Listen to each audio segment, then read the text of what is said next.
influencer marketing on Instagram, one of the new ways of marketing. It's kind of the trending thing, so I want to talk a lot about that today.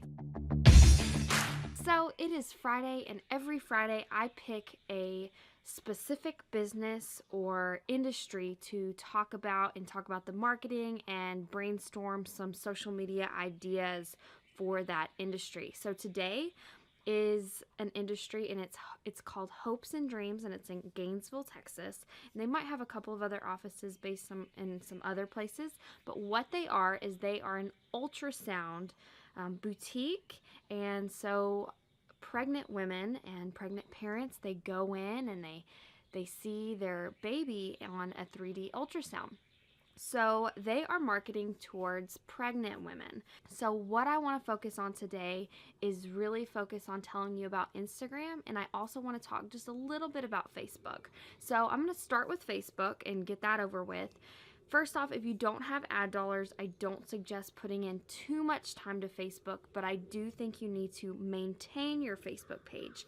Now, what I suggest is doing, posting things that have your keywords in the posts. So each post should have 1 to 2 sentences for sure, whether it's a link, a photo, or if it's information, and it should have your business name and your location.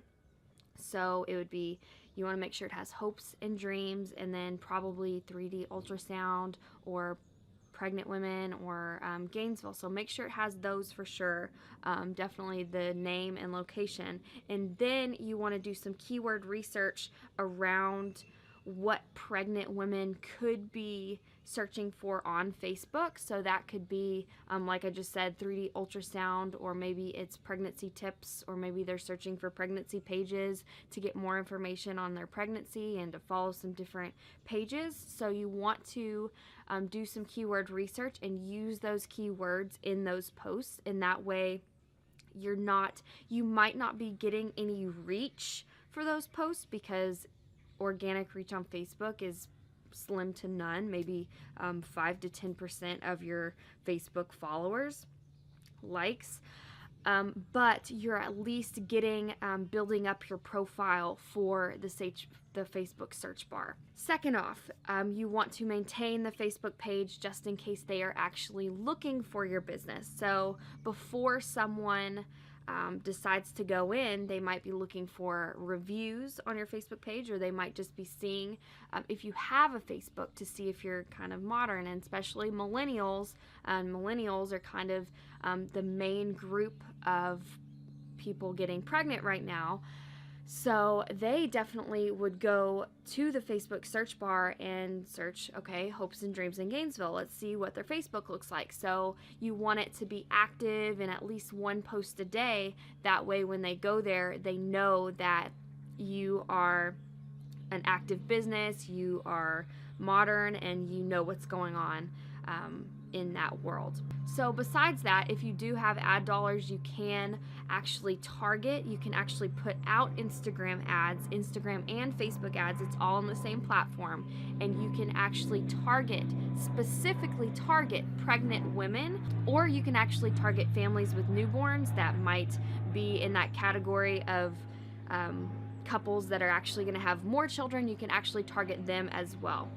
So second off is Instagram. I want you to put almost all of your cookies, besides those couple of cookies in the Facebook basket. I want you to put the majority of your time into Instagram, because this is where millennials are actually hanging out right now. And like I said, not all, there might be some others that are having babies right now too, but millennials is probably your main category. But I want you to focus on Instagram. Now, what you can do is you can post, first off, you can go to other pregnancy type profiles, and you can actually use their photos and tag them in it, so you can get content going that way. And you can also, I encourage you to take lots of pictures of your actual establishment and being inside the room.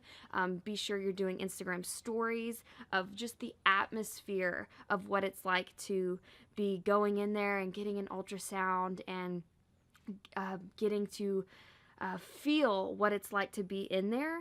That way, whenever they click on your profile, they just feel like they're there, and they feel the warmth and they feel the excitement of actually getting to see their baby, and that gets them really excited and wants them to come in there. The next thing I want to touch on has to do with Instagram as well. Whenever you have an actual client come in, not client, customer, pregnant women, couples come into your establishment, ask them if you can follow them on Instagram, and follow them and build relationships. And actually, you can use, instead of using ad dollars, you can do influencer marketing on Instagram. And what you can do is you can pay micro influencers, and that's people with accounts below 1,000. I don't know the actual numbers they consider a micro influencer. It's kind of a newer thing. I say anyone under 1,000 followers, and you can actually pay them, I would say, in between $5 and $20 per post, and they can actually talk about you, your business, on their profile. Because guess what? Majority of the time, this pregnant woman is going to have other mommy friends and other friends that are getting pregnant around the same time she is. And with her recommendation, they're going to trust her. They might not know you exactly, your business and your brand, but they know her as a personal friend, and they're going to trust what she is saying. So you can do this with several micro influencers, and like I said, just reach out to them as a business deal and offer them $5 to give you a post, or they probably will be very surprised by this, and they will likely say yes, or maybe they won't. But try this out, try this method. Like I said, it's a little untraditional, but definitely see how that actually goes for you. Other than that, on Instagram, you can also find people. The way you want to find people to follow is you can actually search for hashtag for people in your location, in the Gainesville location, and I would follow moms, and I would follow also, if you have OBGYNs, I would maybe go to the ones that are in other, like maybe Sherman or Denton, outside areas, because there's not that many in Gainesville. But if they have an office, then maybe follow whoever's following that office. So follow their followers, and especially with daycares as well. You can do that as well to find your target audience. Okay, so last but not least, for your website, and this is kind of has to do with influencers as well, and creating content for your website, is what you can do is you can reach out to other mommy blogs or pregnancy people who blog about pregnancies, and you can, and this could be YouTubers, people on Pinterest, anything around the pregnancy term or pregnancy niche, and you can reach out to them and ask them if they will guest post on your website.